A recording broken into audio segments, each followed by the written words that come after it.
दोस्तों, सांस तो हम सभी कोई लेते हैं, पर क्या आप जानते हैं जिन जीवों की सांसों की संख्या जितनी कम होती है उसका जीवन उतना ही लंबा होता है।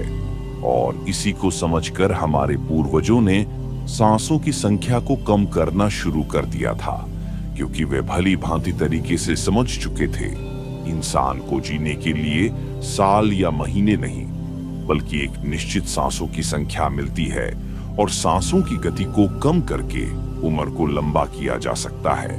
लेकिन सांसों को धीमा और लंबा करने की यह गतिविधि प्राकृतिक रूप से होनी चाहिए। जब हम सांस लेते हैं तो वायु हमें 3-4 जगहों पर ही महसूस होती है: कंठ, हृदय, फेफड़े और पेट। लेकिन मस्तिष्क में गई हुई वायु का हमें कुछ पता ही नहीं चलता। कान और आंख में गई हुई वायु का हमें कम ही पता चलता है। श्वसन तंत्र में गई हुई वायु अनेकों प्रकार से विभाजित हो जाती है, जो अलग अलग क्षेत्र में अपना अपना काम करके बाहर निकल आती है। ये सब इतना जल्दी होता है, हमें इसका पता ही नहीं चलता। हम सिर्फ इतना ही जान पाते हैं कि ऑक्सीजन भीतर गई और कार्बन डाइऑक्साइड बाहर निकल आई, लेकिन भीतर वह क्या क्या सही और क्या गलत करके आई, इसका हमें कम ही ज्ञान हो पाता है। यदि हम जोर से गहरी सांस लेते हैं तो तेज प्रवाह के कारण शरीर के अंदर की बैक्टीरिया नष्ट होने लगती है। कोशिकाओं की रोगों से लड़ने की क्षमता भी बढ़ जाती है। हमारी हड्डियों के अंदर नए रक्त का निर्माण होने लगता है। आंतों में जमा मल विसर्जित होने लगता है। मस्तिष्क की जागरूकता लौट आती है, जिससे हमारी स्मरण शक्ति दुरुस्त हो जाती है। न्यूरॉन की सक्रियता से सोचने समझने की शक्ति जिंदा हो जाती है। फेफड़ों में भरी हवा से हमारा आत्मविश्वास वापस लौट आता है। दोस्तों, सोचिए, जब जंगल में हवा का एक तेज झोंका आता है तो जंगल का रोम रोम जागरूक होकर सजग हो जाता है। सिर्फ एक झोंका, कपाल भाती या भस्त्रिका प्राणायाम उस हवा के तेज झोंके की तरह ही है। बहुत ही कम लोगों में ये क्षमता होती है कि वो इस हवा के झोंके को आंधी बना सके। इसे आंधी बनाने के लिए लगातार अभ्यास की बहुत जरूरत होती है। 10 मिनट की आंधी आपके शरीर और आपके मन के साथ आपके पूरे संपूर्ण जीवन को बदल कर रख देती है। देखिए, आजकल अधिकतर लोगों की सांसें उखड़ी और बिखरी हुई रहती है या फिर बहुत तेजी से चलती है। लोगों को ये पता ही नहीं रहता कि उनकी सांसें किस प्रकार चल रही है। जब क्रोध का भाव उठता है तो सांसें बदल जाती है। वहीं पर अगर काम वासना का भाव उठता है तब भी हमारी सांसें जो है वो बदल जाती है। हमारे हर एक भाग और विचार के साथ हमारी सांसें बदलती रहती है, और इसके साथ हमारा खान पान और रहन सहन भी बदलता है। असल में हमारी सांसों का हमारे मन की स्थिति और शरीर के साथ सीधा संबंध होता है। पूरा योग विज्ञान ही सांसों को सही तरीके से लेने पे टिका हुआ है। तो अगर हम केवल अपनी सांसों को सही तरह से लेना सीख जाते हैं तो हमारा जीवन जादू की तरह बदल जाएगा। आज इस कहानी के माध्यम से सांसों को लेने का सही तरीका और उसके रहस्य को विस्तार से समझेंगे। दोस्तों, बहुत समय पहले की बात है। एक बौद्ध भिक्षु अपने शिष्यों को अपने आश्रम में योग, ध्यान और प्राणायाम की शिक्षा दिया करते थे। बौद्ध भिक्षु खुद भी एक योगी थे और उन्होंने कई वर्षों से हिमालय की गोद में साधना करते हुए बिताए थे। एक दिन रात्रि के भोजन के पश्चात उनके आश्रम का सबसे बुद्धिमान और होनहार शिष्य उनके पास आता है।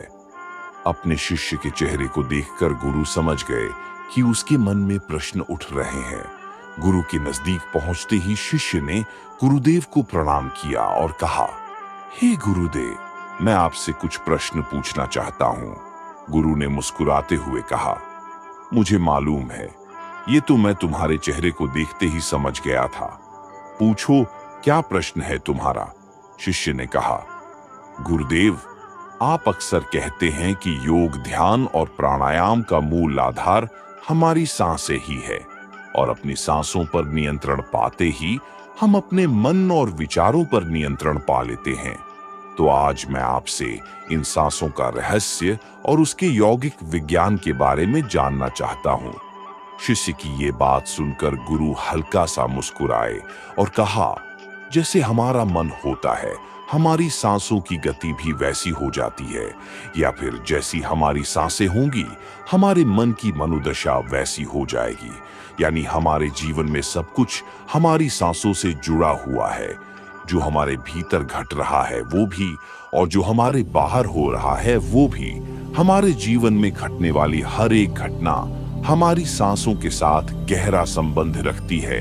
मतलब कि अपने सांसों पर नियंत्रण करके अपने मन और विचारों की गति पर नियंत्रण कर सकते हैं। अगर तुम किसी सच्चे योगी या संत को देखो तो तुम्हें उसके चेहरे पर एक ठहराव दिखेगा।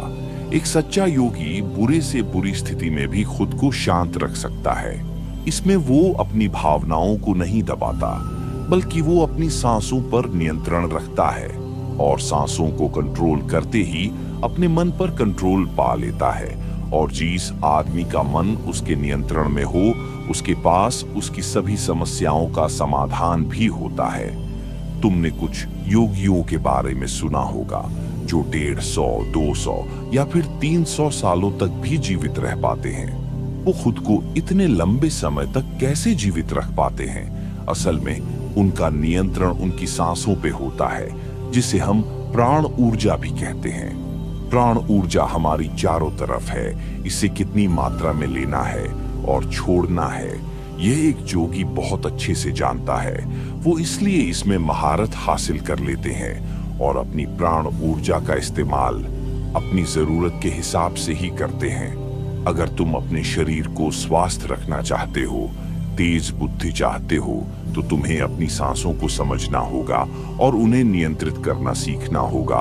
और उन्हें नियंत्रित करते ही तुम्हारे जीवन में सब कुछ बदल जाएगा। असल में डर, चिंता और परेशानी जैसी कोई चीज होती ही नहीं है। ये सब हमारी भावनाओं और मन की उपज है। मन और भावनाओं को केवल एक ही चीज से नियंत्रित किया जा सकता है, वो है हमारी सांसें। हमारे अंदर का क्रोध, चिंता, जलन, अहंकार और बदला लेने की भावना, ये सब हमारी सांसों के हिसाब से चलता है। अगर हमारी सांसों पे हमारा नियंत्रण है तो ये सभी विकार हमारे कंट्रोल में हो जाते हैं, और अगर हमारी सांसों पे हमारा नियंत्रण नहीं है तो ये सभी विकार हमसे बाहर हो जाते हैं। सांस हमारे मन और शरीर के बीच एक पुल का काम करती है। अगर हमें अपने मन तक पहुंचना है तो हमें अपने सांसों के पुल पर चलना होगा, और अपनी सांसों के जरिए अपने मन तक पहुंचना होगा। और यही एकमात्र रास्ता है अपने मन को समझने का। अगर तुमने किसी बच्चे को सांस लेते हुए देखा होगा तो तुमने देखा होगा कि जब बच्चा सांस लेता है तो पेट फूल जाता है, और जब छोड़ता है तो पेट सिकुड़ जाता है। यानी कि एक बच्चा अपने पेट से सांस लेता है, जो कि सांस लेने का सबसे नेचुरल और अच्छा तरीका है। तुमने देखा होगा कि बच्चा किसी भी बात को अपने मन में ज्यादा लंबे समय तक नहीं रखता, और ना ही ज्यादा लंबे समय तक गुस्सा होता है। अगर उसे किसी बात पे मार या डांट दिया जाए तो वह कुछ देर में उसे भूलकर खेल में मग्न हो जाता है। बच्चा इतना सरल इसलिए हो पाता है क्योंकि उसकी सांसें प्राकृतिक रूप से चलती है। बच्चा ज्यादा लंबी सांसें लेता है जो कि नाभि से होती है, और यह लंबी सांसें हर मनुष्य को दी गई है। लेकिन इंसान ने अपने जीवन में कुछ अननेचुरल या कुदरत के नियम के विरुद्ध जाकर कुछ ऐसे काम कर लिए हैं जो कि उसकी सांसों को छोटे करते जा रहे हैं। वो पेट की बजाय अपनी सीने से सांसें लेता है, और जितनी छोटी हम सांसें लेंगे उतनी ही चिंता और बकवास से हम भरे रहेंगे। हमारी सांसें जितनी लंबी और गहरी होंगी, हम उतने ही खुश और शांत रहेंगे। गुरु ने आगे कहा कि एक आदमी 1 मिनट में 14 से 15 बार सांस लेता है, और सांस का सीधा संबंध हमारे मन की स्थिति और हमारे शरीर के साथ होता है। अगर 1 मिनट में ली जाने वाली संख्या 11 से नीचे आ जाए तो हम अपने आसपास होने वाली कई वाइब्रेशन को समझना शुरू कर देंगे। यानी जानवरों की आवाजें हमारे लिए स्पष्ट हो जाएंगी, तुमने सुना होगा कि शेर, बाघ जैसे खूंखार जानवर भी योगियों के सामने आकर पालतू बिल्ली की तरह व्यवहार करने लगते हैं। ऐसा इसलिए हो पाता है क्योंकि योगियों ने अपनी सांसों की संख्या को कम करके जानवरों की आवाजों के साथ, उनकी वाइब्रेशन के साथ संवाद स्थापित कर लिया है। 1 मिनट में ली जाने वाली सांसों की संख्या अगर 9 से कम हो जाए तो पेड़, वनस्पति जो काम कर रहे हैं वह हमारे लिए समझना आसान हो जाएगा। और अगर 6 से कम हो जाए तो बेजान चीजें कैसे काम करती हैं यह भी समझा जा सकता है। बेजान चीजों की दुनिया हमारे सामने स्पष्ट हो जाती है और दूसरे तरीके से कहा जाए तो ब्रह्मांड की प्राकृतिक को समझा जा सकता है। इस अवस्था में पहुंचकर बहुत से योगी और आर्षि मुनि ब्रह्मांड में घटने वाली बहुत सी बातें और रहस्यों को समझ लेते हैं। हमारा शरीर जितना स्थिर होगा हम उतनी ही सांसें लेंगे। दोस्तों, योग विज्ञान के अनुसार एक साधक अपनी सांसों पर नियंत्रण करके ऐसी बहुत सी चीजें कर सकता है जो साधारण इंसान के जीवन से परे है। यौगिक परंपरा में तो ये भी कहा जाता है कि एक आदमी अपनी सांसों को घंटों तक रोककर नए मानवीय आयामों को प्राप्त कर सकता है। ऐसी बहुत सी बीमारियां जो जानलेवा हो सकती हैं या जिनका इलाज उपलब्ध नहीं है, उनको अपने मन और सांसों पर नियंत्रण कर बेहतर किया जा सकता है। अपनी सांसों पर नियंत्रण करके एक व्यक्ति ऐसे मुकाम पर पहुंच सकता है जहां जीवन में आने वाले उतार चढ़ाव उसे परेशान नहीं करेंगे। लोगों के लिए ये सब बातें कहानी लग सकती हैं, क्योंकि आमतौर पर लोग ये सब नहीं करते और कोई भी चीज जिन पर ये यकीन नहीं करते उसे अंधविश्वास कहकर नाकार दिया जाता है। लेकिन पुरानी यौगिक परंपराओं का पालन करने वाले लोग ऐसी बातों का दावा करते हैं। उन्हीं लोगों में से एक है स्वामी रामा। स्वामी रामा हिमालय की गुफाओं में रहा करते थे। उन्होंने बचपन से ही योग प्रणालियों का ध्यान शुरू कर दिया था। 1970 में स्वामी रामा एक अमेरिकन लेबोरेटरी रिसर्च के लिए गए। अपनी सांसों पर नियंत्रण करके उन्होंने अपने दिमाग और मन पर नियंत्रण कर लिया और उन्होंने कहा कि वो जब चाहे, जितनी देर तक चाहें अपनी सांस रोक सकते हैं। डॉक्टर्स ने उनके शरीर पर रिसर्च की और उन्हें मृत घोषित कर दिया। लेकिन इस अवस्था में भी स्वामी रामा सब कुछ महसूस कर सकते थे। ये देखकर वहां के रिसर्चर्स की टीम दंग रह गई थी और साथ ही स्वामी रामा अपने शरीर में अपनी मर्जी से ट्यूमर की ग्रोथ कम या बढ़ा सकते थे। रिसर्चर्स की जीस टीम को हिमालयन यौगिक्स के सारे दावे झूठे और प्रखंड लगते थे। वो अब एकदम से इनर साइंस प्रतीत होने लगे थे। गौतम बुद्ध की जीवनी के अनुसार अगर आप अपनी सांसों को समझ गए तो आपके शरीर में होने वाली वो बीमारियां जिनका इलाज .साइंस के पास भी नहीं है, सांसों के माध्यम से उन्हें भी ठीक किया जा सकता है। दोस्तों, तथ्य को समझाने के लिए स्वामी रामा ने अपने सहयोगियों के साथ मिलकर एक किताब भी लिखी जिसका नाम था साइंस सॉफ्ट ब्रेथ।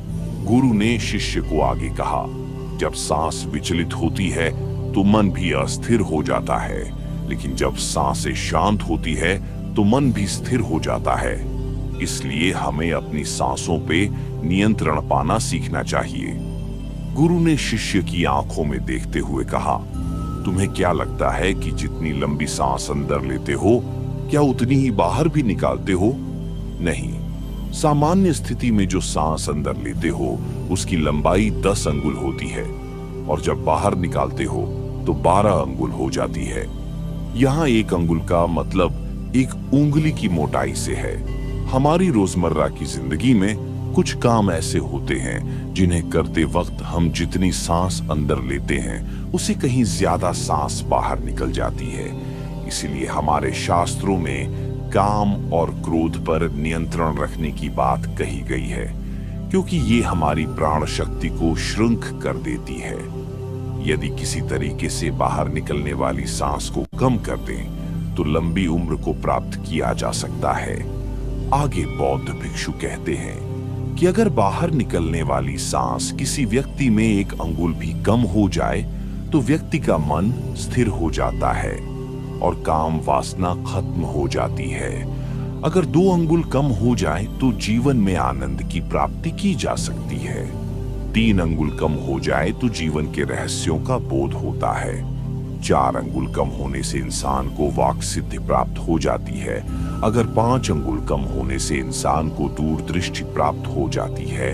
6 से 7 अंगुल कम होने से साधक के अंदर अति तीव्र गति से चलने की क्षमता आ जाती है। वो कुछ ही पलों में एक स्थान से दूसरे स्थान तक पहुंच सकता है। 8 अंगुल कम होने से साधक को 8 सिद्धियां प्राप्त हो जाती है। ये 8 सिद्धियां हर इंसान के पास होती है, बस जरूरत है तो इन्हें जागृत करने की। दोस्तों, अगर वीडियो अच्छी लगी हो तो एक प्यारा सा लाइक, सब्सक्राइब, शेयर जरूर कीजिए। तो मिलते हैं किसी और नई वीडियो के साथ, तब तक के लिए नमस्कार।